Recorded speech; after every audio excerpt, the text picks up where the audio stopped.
단군 할아버지가 고조선을 세운 시기보다 무려 700년이나 앞서서 문명이 발생한 나라. 기간으로 따져보면 5000년을 이어온 한반도 역사의 절반 이상에 해당되는 3000년 동안이나 흔들림 없이 최강대국의 자리를 지켜온 고대 국가하면 떠오르는 나라가 한 곳 있죠. 바로 이집트인데요.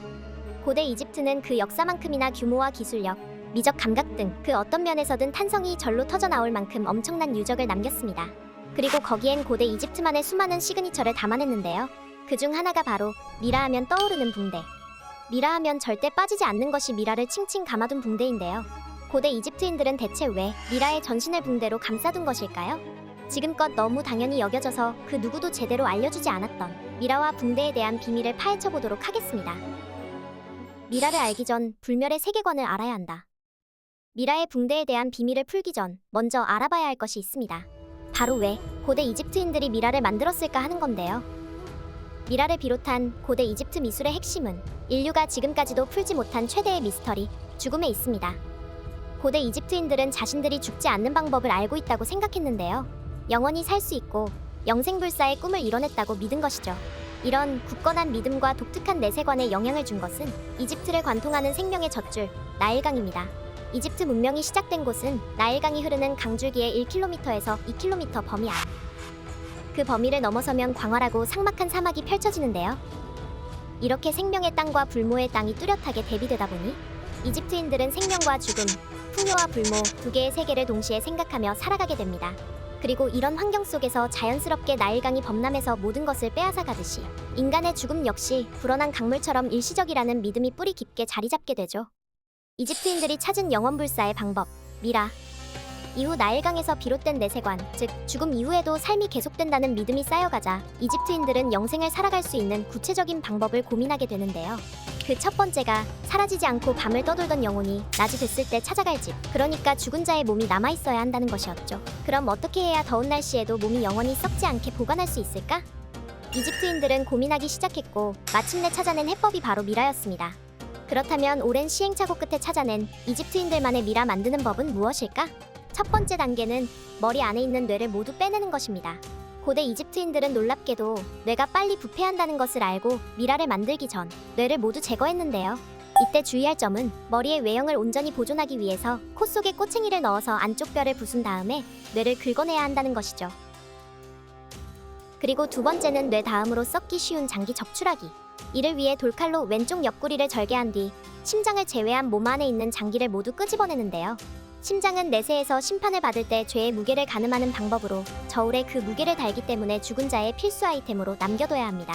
이후 시체의 표면과 내부를 깨끗하게 세척한 다음 텅 빈 머리에 나무진을 흘려넣어 모양을 유지하는데요. 여기까지 모두 끝났다면 이제 가장 중요한 작업을 실행할 때입니다. 바로 시체 안쪽과 겉면 전체를 천연소금과 비슷한 나트론으로 모두 덮고 40일 동안 건조시키는 건데요. 이 과정을 거치면 시체는 오랫동안 그 형태를 유지할 수 있게 됩니다. 건조가 끝나면 껍질만 남은 사체에 톱밥이나 의안을 넣어서 생전의 모습과 비슷하게 다듬는데요. 이 작업까지 마무리하게 되면 드디어 마지막 단계, 바로 붕대를 감싸야 할 때입니다. 손가락 하나하나 정성스럽게 감는 것을 시작으로 양팔을 허벅지 아래로 내려서 고정시키거나 가슴 위에 교차시킨 뒤 몸통을 묶어주고 마지막으로 머리를 감싸는데요. 이때 중요한 것은 한 겹씩 감을 때마다 주문을 외는 의식을 따랐다는 것. 붕대를 감는 건 부활을 바라는 종교적 의식이었기 때문에 죽은 자를 보호하기 위해 중간중간 부적을 끼워 넣기도 했습니다. 그리고 붕대가 가진 또 하나의 중요한 역할은 시간이 지나도 시신이 분리되는 것을 막고 습기나 벌레의 침입을 막아주는 것인데요. 미라가 훼손되는 것을 막아주는 최전방의 보호막이 바로 붕대인 거죠. 이런 까다로운 과정을 거친 후 관에 넣어서 보관하면 미라를 만드는 모든 과정이 완벽하게 마무리됩니다. 현존하는 최고의 미라, 람세스 2세. 이렇게 미라를 완성하는 기간은 약 70일. 고대 이집트인들은 죽은 후 육체와 영혼이 다시 만나서 영원한 삶을 살아간다는 믿음을 가지고 긴 시간 동안 고도의 작업을 통해 미라를 만들었는데요.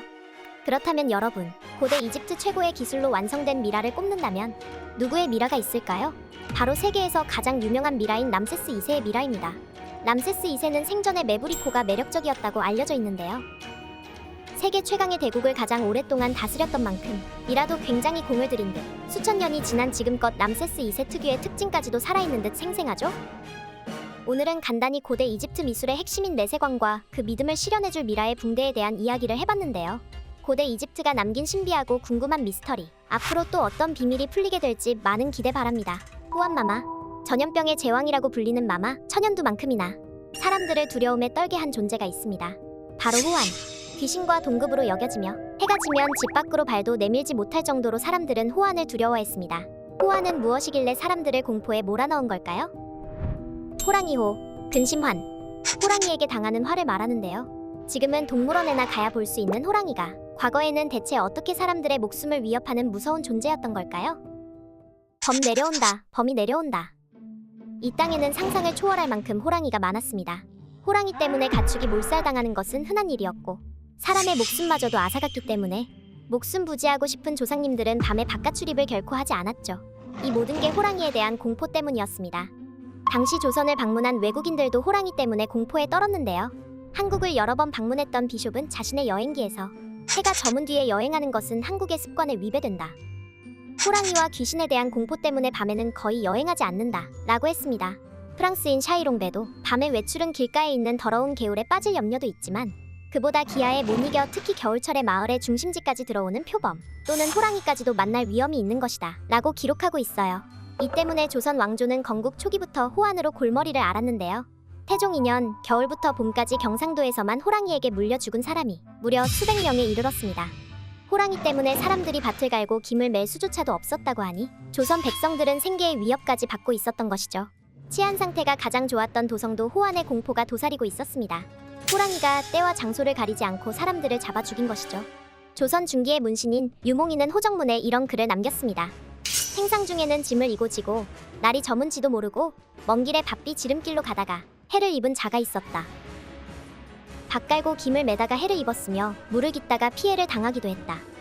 들판에서부터 뒷산, 냇가, 우물가까지 때와 장소를 가리지 않고 호랑이는 사람들의 목숨을 빼앗았고 일상마저 빼앗았습니다. 그러니 호환을 일으키는 호랑이는 악호 혹은 악수라고 불릴 만큼 증오의 대상이 되었죠. 온 백성들이 호환 때문에 집 밖에 나가지도 못하고 죽음이라는 공포에 놓이게 되자 조정에서도 이를 해결하기 위해 한 가지 특별한 방법을 내놓습니다. 바로 호랑이를 잡는 전문적인 사냥꾼과 군인을 조직적으로 양성시키는 것이죠. 호랑이를 잡는 사냥 담당 직책인 착고갑사는 2,000명으로 시작해서 성종대에 15,000명까지 늘어나게 됩니다. 특히나 호랑이 가죽을 벗겨오면 비싼 값으로 쳐주고 각 고을마다 의무적으로 호랑이 가죽을 바치게 하죠. 사람 대 호랑이의 싸움. 과연 누가 승리할까요? 상황은 역전됩니다. 사람의 승리로 호랑이는 조선 땅에서 더 이상 생존하기가 어려워집니다. 그리고 그동안 호랑이가 헤쳐놓은 꽃과 나무들이 산과들에 풍성하게 자라나고 조선의 아름다운 자연은 다양한 산수화로 남을 수 있게 된 것이죠. 우리가 누리는 조선시대 과거의 아름다움은 호랑이가 사라진 자리에 남겨진 유산이었습니다. 일산흑약, 정미칠조약, 경술국치. 우리나라를 치욕스럽게 만든 국권피탈 그 모든 순간에 그가 있었습니다. 그는 대체 누구이길래 자신이 태어나고 자란 조국을 쉽사리 팔아 넘겨버린 걸까요? 일제강점기 대표 친일파 이완용. 나라를 팔아먹은 사람 하면 가장 먼저 떠오르는 인물이 있죠. 바로 이완용입니다. 그의 집안은 반계열 쪽으로 집안 내에서 썩 인정은 받지 못한 상태였습니다. 그럼 그가 어떻게 나라를 팔아먹은 친일파이자 일제의 앞잡이가 되었을까요? 어린 시절 이완용은 이호준의 양자로 입양이 되면서 인생이 풀립니다. 왜냐? 이호준은 고종이 가장 신뢰했던 신하였기 때문이죠. 그리고 이완용은 단 하나의 선택으로 운명이 완전히 뒤바뀝니다. 바로 고종이 만든 학교, 유경공원에 들어가게 된 것이죠. 유경공원은 관료들에게 영어를 가르치던 학교로 개화 정책을 실질적으로 수행할 수 있도록 인재를 기르는 학교였습니다. 이완용은 유경공원에서 교육을 받고 그 실력을 인정받아 고종의 명령에 따라 중위 외교관 자격으로 미국에 가게 됩니다. 이완용은 미국에 다녀온 소감을 이렇게 말합니다. 나는 암흑세계에서 태어나 광명세계를 갔다가 다시 암흑세계로 돌아왔다. 그러니까 조선을 암흑세계, 미국을 광명세계로 판단한 것이죠. 잠시 미국에 머물면서 미국의 놀라운 가능성을 발견한 겁니다. 미국에서 돌아온 이완용은 덕수궁 뒤편으로 쭉 자리 잡은 미국, 러시아, 영국, 프랑스 등 다양한 내부 공사관 관계자를 만났고 외교의 중심에 서게 됩니다. 승승장구할 것만 같았던 이완용. 그럼 그에게 한 가지 위기가 닥칩니다. 중앙 관료였던 그가 어느 날 갑자기 지방 관찰사로 좌천된 거죠. 당시 학부 대신이었던 이완용은 평안남도 관찰사에 임명됩니다. 자존심이 상할 대로 상한 이완용은 이 사건을 계기로 변절을 결심하게 됩니다. 갑자기 라인을 틀어 전혀 연고도 없던 일본과 가깝게 지내기 시작합니다. 이완용은 을사늑약을 들이미는 일본 편에 붙어 사인하지 않으려는 고종과 사인해서는 안 된다는 관료들에게 이렇게 말합니다. 일본은 한국 문제 때문에 2번이나 큰 전쟁을 치러 이제는 러시아까지 격파했으니 한국에 대해 무엇인들 못하겠는가. 그런데도 이란과 정부가 타협적으로 이를 처리하려고 하니 우리 정부도 일본의 요구에 응하는 것이 마땅하다 생각한다. 이 사건으로 이완용은 이토 히로부미의 눈에 띄어 총리 대신으로 쭉 승진합니다. 그리고 일본의 앞잡이 노릇을 제대로 하기 시작하는데요. 광무신문지법, 보안법, 대한제국 군대 예산을 다 주도하면서 언론, 민중, 독립운동가들을 통제하고 저항하면 체포하죠. 즉, 나라를 지킬 수 있는 권리 자체를 박탈시킨 겁니다. 한 나라의 실질적인 권한을 이토 히로부미에게 가져다 바친 꼴이죠. 그리고 정미 7조약, 한일 강제 병합 조약을 주도하게 되죠. 이걸 주도한 이완용은 공로로 훈일등 우길동화 대수장이라는 일본 최상위 훈장을 받아요. 1919년 3.1운동이 일어나자 여기에 대고 이완용은 이렇게 말합니다. 조선 독립이라는 선동이 허설이며 망동이다. 남을 따라 망동하면 다치거나 죽음이 앞에 있을 것이니 동포여 내 말을 잘 듣고 후회하지 말라. 병합 이래 근 10년 동안 총독 정치의 성적을 보건대 인민이 누린 복지가 막대함은 내외국인이 공인하는 바이다. 친일의 대가는 이완용을 어마어마한 부자로 만들어줍니다. 그리고 이걸 부동산으로 돌려 여의도 면적 약 8배가 되는 땅을 얻게 되죠. 이후 현대에 들어 이완용의 땅 중에서 약 200여만 평 정도를 회수했는데요. 문제는 실제로 이완용이 친일의 대가로 얻었던 토지의 0.05%도 안 된다는 거죠. 아, 친일파 어떻게 뿌리째 뽑지? 일단 외우자. 을사오적 이완용, 이근택, 이지용, 박재순, 권중현.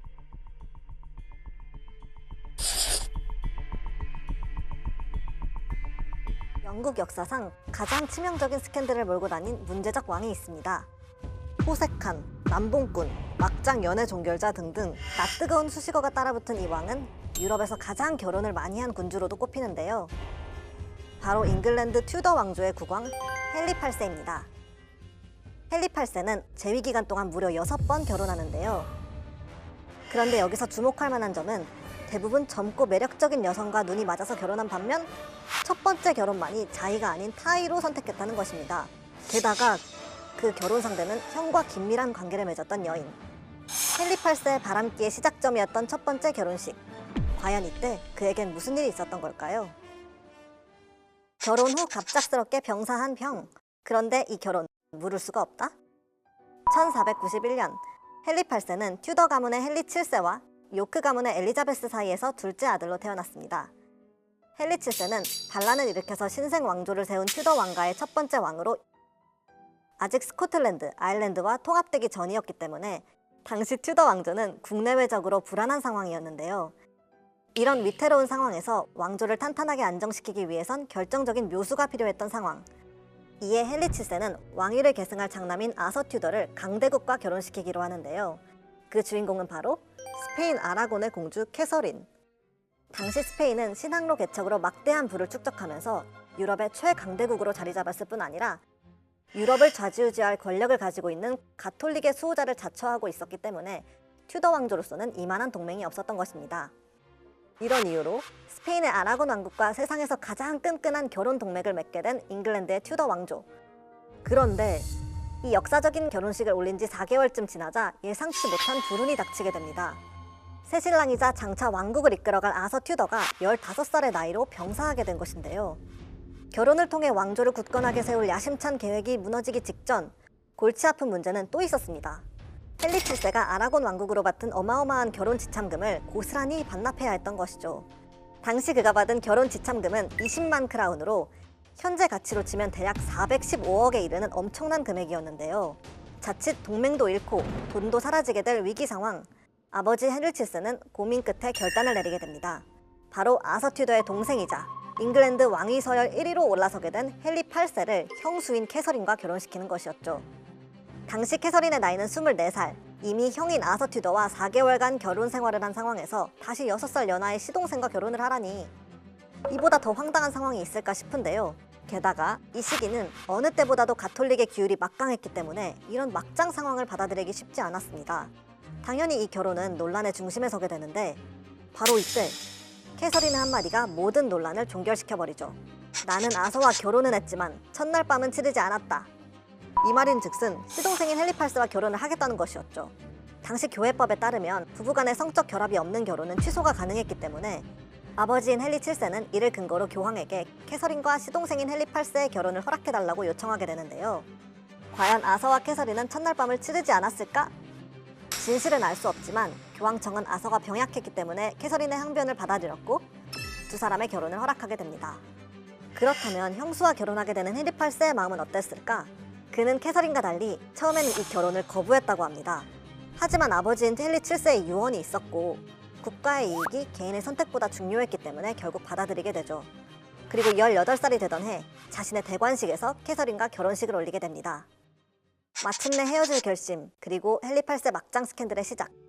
우리가 익히 알고 있는 헨리 8세의 성정이라면 이 결혼이 금방 파토났을 것 같지만 예상외로 두 사람의 결혼 생활은 약 20년간 안정적으로 이어지게 됩니다. 하지만 그들의 결혼 생활은 점차 금이 가기 시작하는데요. 캐서린이 첫째 딸을 사산하고 왕자마저 생후 50여일 만에 죽게 되자 헨리 8세가 큰 좌절과 절망감에 빠지게 된 것입니다. 후에 이들 사이의 유일한 혈육인 메리 공주가 태어나게 되지만 유별나게 왕자에 집착했던 헨리 8세를 만족시키기엔 역부족. 듣기에 아들에 대한 헨리 8세의 강렬한 열망은 캐서린과 유럽 최초로 혼인 무효를 이끌어내며 잉글랜드의 종교마저 바꿔버리게 됩니다. 헨리 8세가 재혼을 하며 희희낙낙하고 있을 때 캐서린은 수도원에 갇히는 신세가 된 상황에서도 자신이 유일한 잉글랜드의 왕비라는 자부심을 잃지 않았다고 하는데요. 헨리 8세는 이후 5번의 결혼을 이어가지만 왕비들은 대부분 참수, 사망, 혼인 무효, 불행한 결말을 맞게 됩니다. 그리고 캐서린은 헨리 8세의 아들 욕심이 낳은 비운의 첫 번째 왕비로 기록되죠. 만약 헨리 8세가 캐서린과의 사이에서 낳은 메리 공주가 영국 최초의 여왕이 될 것이라는 걸 알았다면 이 같은 막장 스캔들을 멈췄을까요? 괴물은 어떻게 신이 되었나?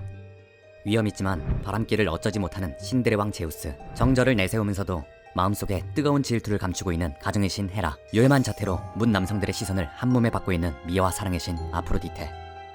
냉정하고 엄격하지만 알고 보면 순정마초인 죽음의 신 하데스.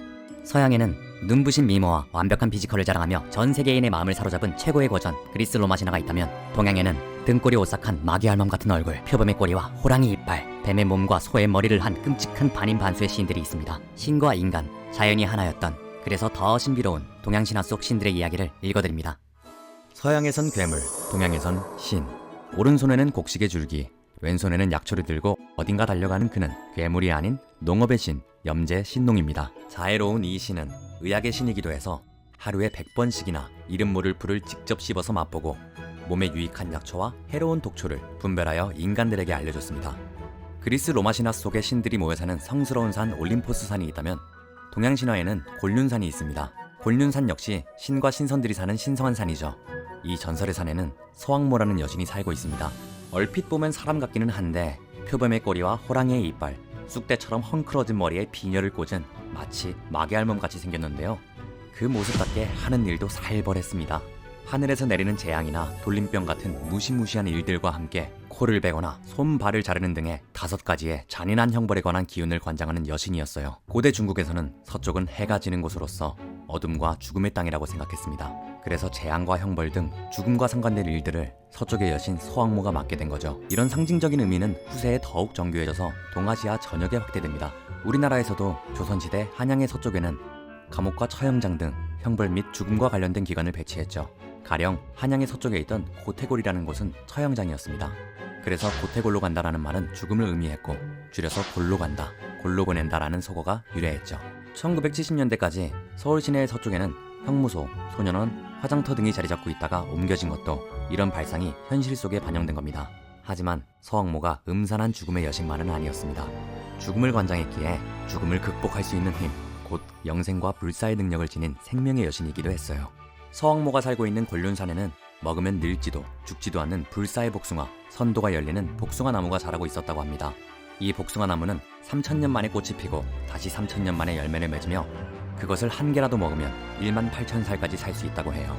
한나라 때 특히 서왕모의 열렬한 팬은 황제 한무제였습니다. 한무제는 장수하기를 오래도록 염원했어요. 좋은 땅에 사당을 짓고 치성을 드리는 등 갖은 노력을 하며 서왕모의 강림을 바랐습니다. 지성이면 감천이었을까요? 서왕모가 9가지 빛깔의 용이 끄는 수레를 타고 천상에서 내려옵니다. 서왕모는 한무제의 정성을 기특히 여겨 불사의 복숭아를 내려주었어요. 그런데 이때 서왕모는 한무제 곁에 있던 신하를 보고 화들짝 놀랍니다. 아니 이게 누구냐? 너는 감히 내 귀한 열매를 훔쳐본 동방사관이냐? 동방삭은 재미있는 이야기를 잘해서 황제를 즐겁게 해주었던 재담꾼, 요즘으로 말하면 일종의 개그맨이었어요. 원래 그는 세성이라는 시간의 흐름을 맡은 별의 정령, 말하자면 신이었는데 잠시 인간 세상에 내려와서 신분을 속이고 한무제의 신하 노릇을 하고 있었던 겁니다. 그런데 동방삭이 서왕모의 불사의 복숭아를 몇 차례나 훔쳐먹었던 거예요.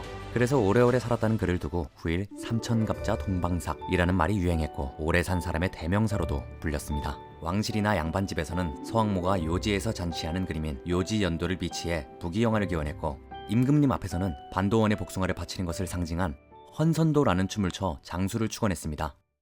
서왕모만큼이나 인기가 많았던 달의 여신 항아. 태양신은 주로 남신으로 표현되는데 달의 경우에는 대개 여신들이 많이 맡았습니다. 그리스 신화에서도 아르테미스라는 여신이 담당하고 있죠. 동양 신화에서의 달의 여신은 항아가 맡고 있습니다. 춘향전에서 이몽룡이 춘향이에게 이렇게 말합니다. 너는 참 예쁘구나. 마치 월궁의 항아 같다. 항아는 어떻게 해서 달의 여신이 되었을까요?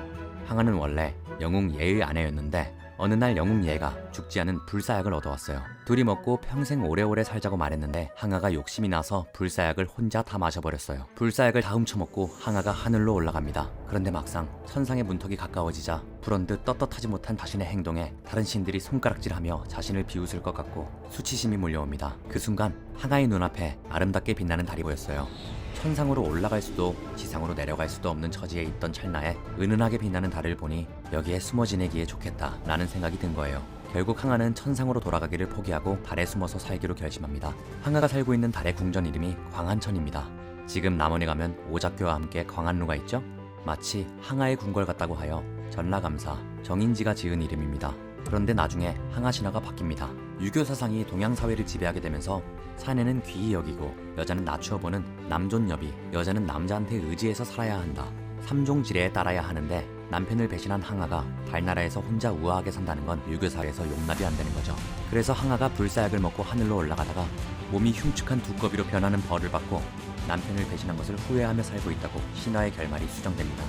신화는 어떤 시대나 사상을 반영합니다.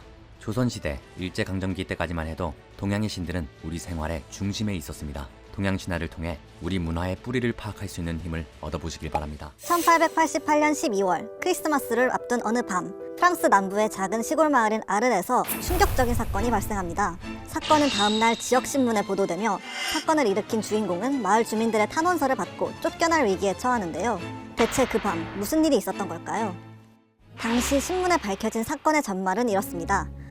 어젯밤 네덜란드 화가 빈센트라는 사람이 면도날로 귀를 자른 후 낯선 사람에게 이것이 당신에게 도움이 될 거라며 귀를 담은 종이 조각을 줬다는 거죠. 스스로 귀를 자른 것도 경악할 일인데 그걸 누군가에게 줬다니 사람들이 놀랄만 하죠.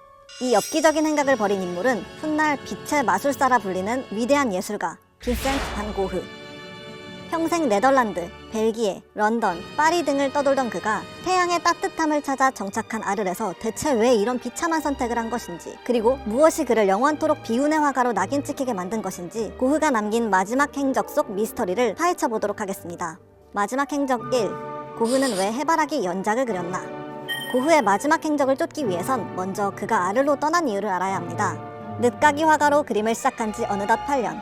고흐는 당시 35살이었지만 무엇 하나 이룬 게 없었죠. 그때까지 그림 한 장 팔지 못하는 무명의 화가였거든요.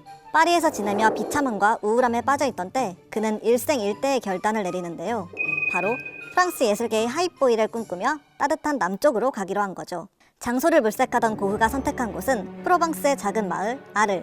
아르의 봄이 찾아오자 강렬한 햇살과 선명한 자연의 색에 영감을 얻고 화가로서 삘이 차오르는데요. 아르이 너무나 마음에 들었던 고흐는 숙소 겸 작업실로 지낼 집을 정하게 됩니다. 마이 브라더 테오, 내가 근사한 집을 찾았거든. 내 스타일에 맞춰서 노란색으로 세팅 딱 끝냈으니까 입금 부탁용. 고흐 형, 장난이 너무 심한 거 아니요? 장난 아님, 빠른 결제 부탁함 이만 총총. 이렇게 고흐는 동생이자 평생의 후원자였던 테오를 반협박해서 집을 얻는데 성공. 이후 이곳에서 그 유명한 카페 테라스와 아르의 별이 빛나는 밤, 침실 등을 거침없이 그려나갑니다. 그리고 이 시기 그는 유독 하나의 대상에 몰두해 그림을 그렸는데요. 바로 그의 작품 중에서도 걸작 오브 걸작으로 꼽히는 해바라기입니다. 그는 왜 스스로 귀를 자르기 120여일 전 해바라기를 연작으로 그렸던 걸까? 그리고 프로방스의 수많은 꽃 중에서 왜 하필 해바라기를 선택한 걸까? 사실 아르에 있던 시절 고흐에게는 한 가지 문제가 있었습니다. 아는 사람 하나 없는 이곳에서 밤낮으로 그림만 그리자니 너무너무 외로웠던 거죠. 고흐에게 외로움은 평생을 따라다닌 고질병이자 뼛속 깊이 박힌 아픔이었는데요. 이런 상황에서 혼자 외딴 곳에서 지내고 있으니 우울감과 외로움이 그야말로 맥스까지 차올랐던 거예요. 이때 고흐의 불안한 심리 상태를 알아챈 사람이 바로 동생 테오였죠. 그는 곧바로 고흐를 안정시킬 특급 조치를 실행. 고흐가 그토록 만나고 싶었던 파리 미술계에 떠오르는 셀럽 고갱에게 연락을 합니다. 고갱, 생활비를 후원해줄 테니까 우리 형이 사는 노란 집으로 들어와. 거 아르리면 그림 그리기 딱 좋은 날씨네. 갈게. 이렇게 테오의 큰 그림 아래 고흐는 고갱으로부터 아르레 내려오겠다는 편지를 받게 되는데요. 이 소식을 듣고 뛸 듯이 기뻐했던 고흐가 고갱을 맞이하기 위해 그린 그림이 바로 해바라기였던 거죠. 1888년 8월 20일부터 26일까지 약 일주일간 고흐가 그린 해바라기는 무려 4점. 처음엔 대여섯 송이만 놓고 소박하게 그리다가 시간이 지나면서 해바라기 수를 파격적으로 늘려나가는데요. 그림의 톤도 점점 태양에 새긴 노란색으로 변해가죠. 고갱의 고향인 페루에 꽂힌 해바라기를 그리는 동안 자신의 작품 세계를 찾아갈 뿐 아니라 이 시기 어느 때보다도 환희와 기쁨에 차 있었던 빈센트 반 고흐. 그렇다면 이 기쁨은 고갱을 만난 이후에도 계속 이어지게 될까요? 마지막 행적 2. 그는 왜 스스로 길을 자른 후 자화상을 남겼을까?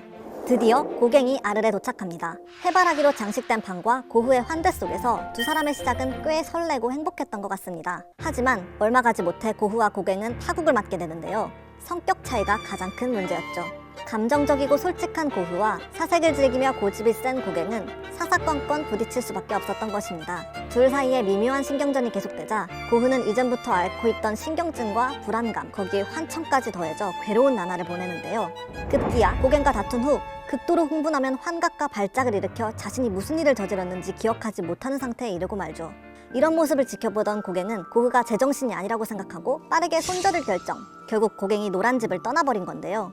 텅 빈 집에 남아 혼자 발작을 일으킨 고흐의 선택은 면도칼을 집어들고 귓불만 조금 남길 정도로 거침없이 자신의 길을 잘라버리는 것이었습니다. 피가 철철 나고 끔찍한 고통이 밀려오는 와중에 집을 나선 고흐.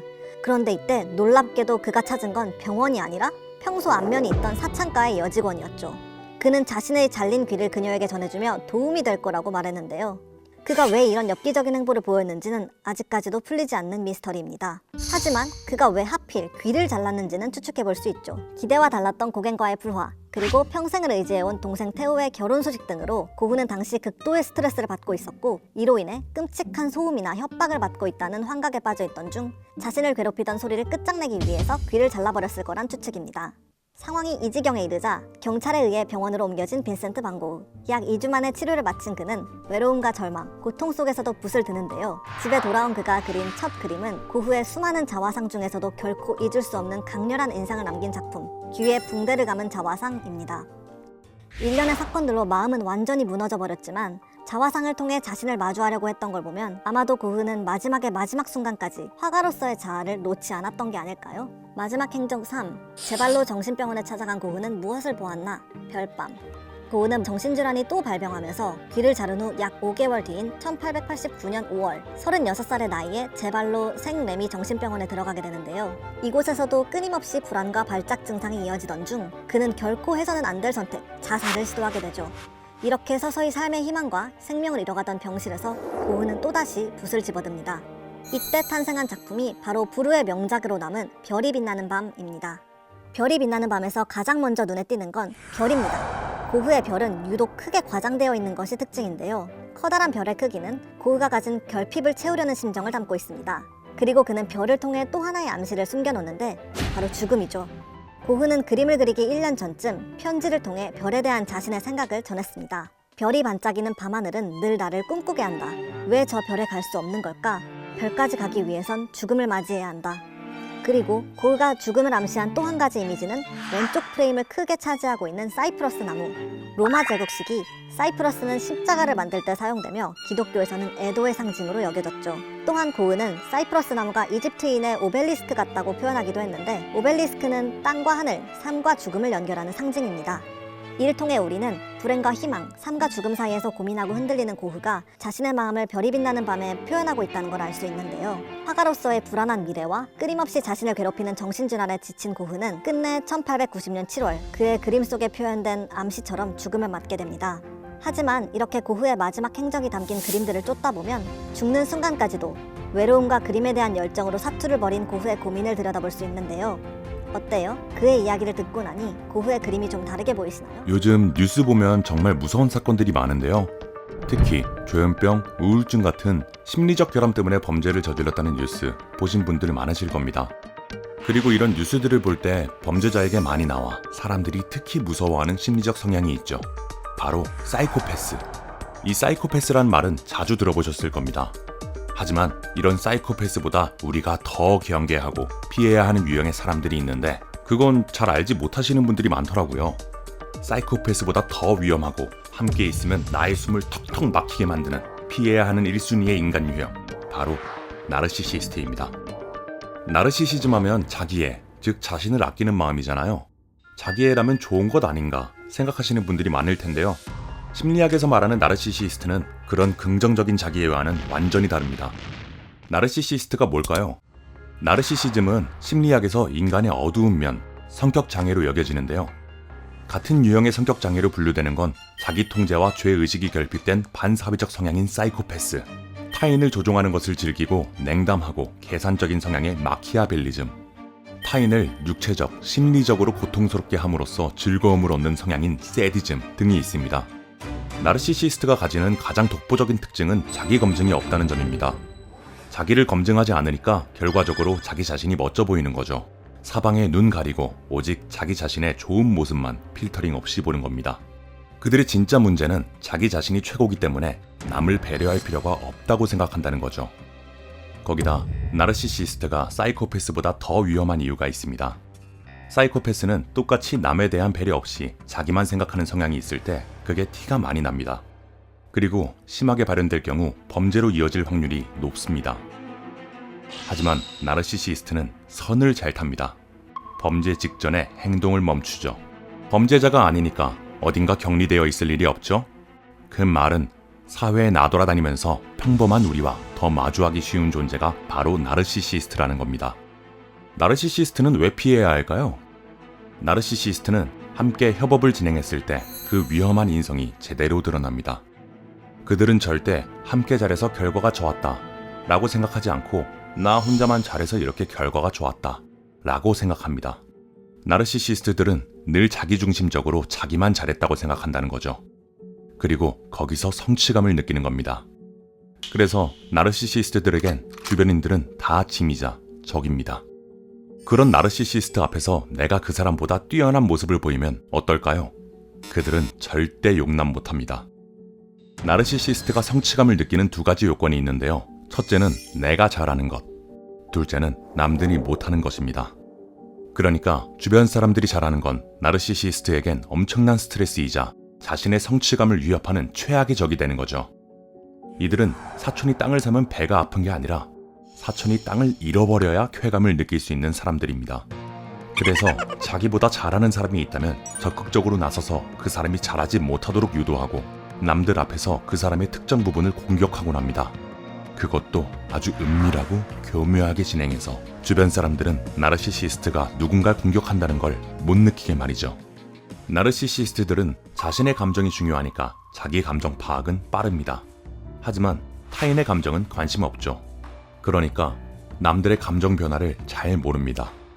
누군가 자신의 감정을 호소해도 이해하지 못할 뿐더러 이해하려는 노력도 하지 않죠. 이런 나르시시스트들은 그럼 어떻게 알아볼 수 있을까요? 좋은 일이 있을 때는 나르시시스트들을 알아보기 힘듭니다.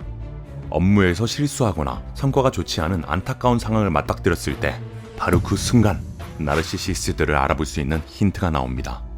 그들은 부끄러워야 할 상황에서 극단적인 모습을 보입니다. 오히려 엄청나게 화를 냅니다. 실수나 잘못된 일은 자신과는 무관하다는 듯이 말이죠. 나르시시스트들에게 실수를 인정하는 순간 내가 사랑하는 나의 완벽한 모습에는 금이 간다고 느껴지기 때문입니다. 그러니 이런 안 좋은 상황에 감정 표현을 살펴보는 게 중요하겠죠.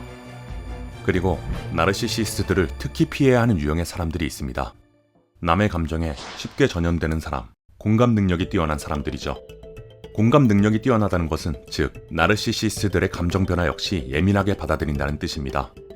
행동에 담겨져 있는 비언어적인 감정 표현을 읽어내고 음성과 몸짓으로 의사소통하는 데 능숙한 사람들을 말하죠. 공감 능력이 뛰어나다는 건 현대사회에서 굉장히 좋은 소양이지만 그렇기 때문에 나르시시스트들에게 더 쉽게 흔들린다는 겁니다. 그럼 나르시시스트들을 만났을 때 그들에게 영향받지 않고 어떻게 하면 내 멘탈을 건강하게 지킬 수 있을까요?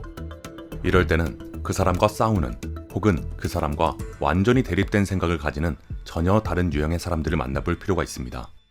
일종의 심리적 물타기라고 할 수 있죠. 그 사람의 의견에 반대되는 말을 하는 사람을 만나서 심리적 중화 과정을 거치면 나르시시스트들의 영향에서 쉽게 벗어날 수 있습니다. 가치관이 다른 다양한 사람들이 만나야 어떤 특정 성향이 있는 사람들에게 피해를 받을 가능성을 줄일 수 있다는 겁니다. 혹시 화성 침공이라는 영화 보신 적 있으세요? 화성인이 지구를 침략하는 기괴하면서도 유머러스한 영화인데요. 사실 영화처럼 화성인이 지구를 방문한 사례는 아직까지 밝혀지지 않았지만 반대로 인류가 화성을 탐사하려는 시도는 1960년대 이후 숱하게 이어져 왔습니다. 게다가 지구 엑소더스의 날을 대비해 인류가 이주할 공간으로 붐업하며 화성에 대한 관심은 날로 대폭발 중인데요. 그런데 실상은 아직까지 화성 표면을 밟은 인류는 없다는 거. 뿐만 아니라 백날 첫날 화성에서 감자 키우는 걸 연구해봐도 그게 언제 실현될지 아무도 장담하지 못하는 상황. 인류의 최대 관심사이자 미래가 걸려있는 화성 이주 계획. 왜 매번 미뤄지는 건지 그 진짜 이유를 밝혀보겠습니다. 본격적으로 이야기를 시작하기 전 인류가 대체 왜 화성에 가려고 그렇게 길을 쓰는 건지 알아봐야겠죠? 화성이 제2의 지구라고 불리는 이유. 첫째는 화성의 표면이 지구의 사막이나 화산 분지로 착각할 만큼 비슷한 점이 많기 때문입니다. 이처럼 지각 활동이 활발하다는 건 인간이 살아가는 데 도움이 되는 미생물이나 기본적인 필수 원소들이 존재할 수 있다는 뜻이기도 하죠. 그리고 두 번째 이유는 화성의 하루가 지구의 하루와 불과 1시간밖에 차이가 나지 않는다는 점이고요. 셋째는 지구의 극지방에서 얼음이 발견되는 것처럼 화성의 극지방에서도 극관이 관측되었다는 것입니다. 뿐만 아니라 화성의 자전축은 지구와 비슷한 각도로 기울어져서 계절의 변화가 존재하는데요. 이러한 여러 유사점 때문에 화성에 생명체가 살고 있으리라는 상상이 과학소설의 주된 소재가 되어 왔던 거죠. 그런데 화성에는 인간이 살아갈 수 없는 지구와의 결정적인 차이가 존재합니다. 바로 대기층이 아주 얇고 기압이 지구 표면 대기압의 1%에 불과하다는 거죠. 이게 과연 무슨 의미일까요? 바로 인간이 화성에 착륙한다면 우주복을 입지 않고서는 살아남을 수 없다는 뜻입니다. 또한 온실효과가 약하고 태양으로부터 거리가 멀어서 평균 온도가 마이너스 50도씨이다 보니까 유해한 자외선 복사가 아무런 제약도 없이 화성 표면에 도달해서 인체에 해를 입힐 수도 있죠. 따라서 화성은 우리의 상상과 달리 인간뿐 아니라 생명체가 살아가기엔 적합하지 않다고 할 수 있습니다. 하지만 목표한 것을 반드시 이루고야만 하는 존재가 우리 인류 아니겠습니까? 수십 년에 걸쳐서 도전하고 있으니 이런 이유만으로 쉽사리 포기할 수 없는데요. 그래서 인류는 화성 이주를 위해서 체계적인 계획을 세우고 있습니다. 우선 화성 표면에 대기와 물을 조성해서 사람이 살 수 있는 환경을 만들고 거기에 농작물을 재배할 땅을 경작하고 도시를 건설한다는 것이죠. 그런데 여러분의 환상을 깨고 싶진 않지만 화성 이주가 가능해지기 위해선 감자 수확보다 반드시 먼저 해결해야 할 문제가 있습니다. 이게 인류가 지금까지 화성 표면을 밟지 못했던 진짜 이유이기도 한데요. 바로 현재 사람을 화성으로 보낼 수 있는 안정적인 시스템이 없다는 거죠. 우주 탐사의 역사 이래로 그동안 수차례 나사에서는 화성 유인 탐사를 계획해왔지만 달에 사람을 보내는 것과 달리 화성 탐사선만은 번번이 실패를 하고 있습니다. 대체 이유가 뭘까? 이유는 아주 간단합니다. 지구에서 달에 도착하는 시간은 약 3일. 달을 탐사하고 다시 돌아온다고 해도 길게 잡아야 일주일에서 열흘 정도 걸리는데요. 화성은 거리가 완전히 다르죠. 지금의 우주선 성능으로는 왕복하는 데만 최소 500일 이상이 소요될 것으로 예측됩니다. 거기에 화성 도착 후 탐사하는 시간까지 계산한다면 적어도 2년은 탐사원들에게 안정적으로 공기와 연료, 음식이 공급되어야 하죠. 하지만 아직 안정적인 공기 순환 장치나 장거리를 보조할 수 있는 연료 저장 시스템 등이 구현되지 않은 상황 때문에 무턱대고 화성으로 날아가봤자 중간에 연료나 공기 부족으로 돌아올 수밖에 없을 텐데요. 그도 아니라면 우주선에서 키운 감자가 영 입맛에 맞지 않아 질려서 돌아올 수도 있겠네요. 이런 이유로 화성에 유인 탐사선을 보내는 것이 적어도 99.99% 안전하다는 보장이 있어야 본격적인 화성 탐사도 이주 계획도 가능해지기 때문에 화성 이주 계획은 아직까지는 실현되기는 멀어 보입니다. 그래도 희망적인 것은 나사가 화성 유인 탐사 계획을 2030년쯤으로 잡고 있다는 건데요. 이를 위해 나사는 화성방, 바이오스피어이 등 화성과 비슷한 환경을 조성한 뒤 현재 생존을 위한 다양한 실험을 하고 있습니다. 러시아 역시 화성 500을 지어서 생존 시설의 안전성과 인체 변화를 체크하며 화성에 인간을 보내는 일에 열을 올리고 있죠. 하지만 누구보다 적극적으로 화성 탐사와 유인 우주선에 대한 계획을 주도하고 있는 것은 스페이스X의 일론 머스크, 버진 갤럭틱의 리처드 브랜슨, 그리고 블루 오리진의 제프 베이조스 등 민간 기업의 활발한 참여인데요. 우주 탐사 분야의 어벤져스들. 갈 길이 멀어 보이는 화성 이주 계획이 이들을 통해 하루빨리 이뤄지길 기다려봅니다. 좀비가 죽었지만 죽지 않은 존재라면 살아있지만 살아있지 않은 존재는 무엇일까요? 바로 조선시대의 죄인입니다. 죄를 지었으면 벌을 받는 게 당연하죠. 이것이 바로 형벌입니다. 그런데 문제는 죄인이 자신의 죄를 인정하고 실토하게 만들려고 수단과 방법을 가리지 않았다는 겁니다. 아주 지독하고 아주 끔찍한 고문을 통해서 입을 열게 했던 거죠. 여러분들은 조선시대 죄인들에게 행해졌던 고문을 견딜 자신이 있습니까? 가장 잘 알려진 고문 주리부터 시작해볼까요? 사극에서 대역죄인을 문초할 때를 떠올려 봅시다. 죄인의 양 발목과 무릎을 꽁꽁 묶은 뒤에 몽둥이 2개를 정강이 사이에 끼워 양쪽을 가위 벌리듯 엇갈리게 틀면 죄인은 아주 고통스러운 표정으로 울부짖죠. 주리틀기는 조선 후기인 약 17세기부터 등장했는데요. 그러니까 조선 초기나 고려시대를 배경으로 한 사극에서 주리틀기 장면이 나온다면 삐! 프랑스 신부 샤를르 달레가 1874년에 쓴 조선 천주교 회사에는 조선의 주리틀기 방법 3가지가 기록되어 있는데요. 먼저 우리가 가장 잘 알고 있는 주리틀기 방식인 가세주리가 있습니다. 2 무릎과 2 엄지발가락을 꽉 묶은 다음에 그 사이에 2개의 몽둥이를 끼워서 뼈가 활등처럼 휠 때까지 반대 방향으로 당기는 거죠. 또 줄줄이라는 것이 있는데요. 줄줄이는 가세줄이처럼 다리를 묶은 뒤에 양쪽 무릎의 맨줄을 2 사람이 반대 방향으로 당겨서 2 무릎이 맞닿게 하여 고통을 주는 거죠. 마지막으로 팔줄이는 말 그대로 양팔에 줄이를 트는 방식입니다. 뼈가 활등처럼 휠 때까지 몽둥이를 당겨야 한다고 했잖아요. 그러니까 뼈가 부러지는 일도 부지기수라 줄이 트는 것도 스킬이 있어야만 가능했죠. 경험과 기술이 부족하면 뼈가 부러지는 건 기본이고 피와 골수까지 튀어나왔습니다. 어떤 이는 정강이 살이 터질 정도로 심한 주리 고문을 받고 며칠 만에 죽기까지 했습니다. 이렇게 혹독하니 입을 열지 않고서는 못 베기겠죠? 그래서였을까요? 고문의 고통을 견디지 못하고 거짓으로 자백하는 경우가 많아지자 영조 때는 주리를 아예 없애자라는 건의까지 나왔고 이때 가세주리만 없애고 나머지는 유지하는 것으로 결론이 났었죠. 하지만 진짜 사라졌을까요? 죄인을 잡아들이는 데에는 이렇게 효과적인 방법이 또 어딨겠냐. 관리들은 감시가 느슨한 틈을 타서 가세주리 고문을 이어갔습니다. 원래 서울의 포도청과 지방의 진영에서 도적을 취조할 때만 사용하도록 되어 있었는데 다른 사건을 취조할 때도 남용되는 일이 많았죠. 그럼 압슬형은 어떠세요? 압슬형이 뭐냐? 이름만 들어도 압박하는 기운이 느껴지지 않습니까? 누를 압, 무릎슬, 그러니까 죄인의 무릎을 밟아서 고통을 주는 고문인 거죠. 먼저 판판한 널 위에 자갈을 깔고 죄인에게 그 위로 무릎을 꿇어앉게 합니다. 여기까지만 해도 무릎이 나갈 것 같은데 이게 끝이 아니죠. 무릎 주변에 자갈을 다시 부은 후에 그 위로 판판한 널을 올리고 사람이 올라가 지근지근 밟는 것이 바로 압슬입니다.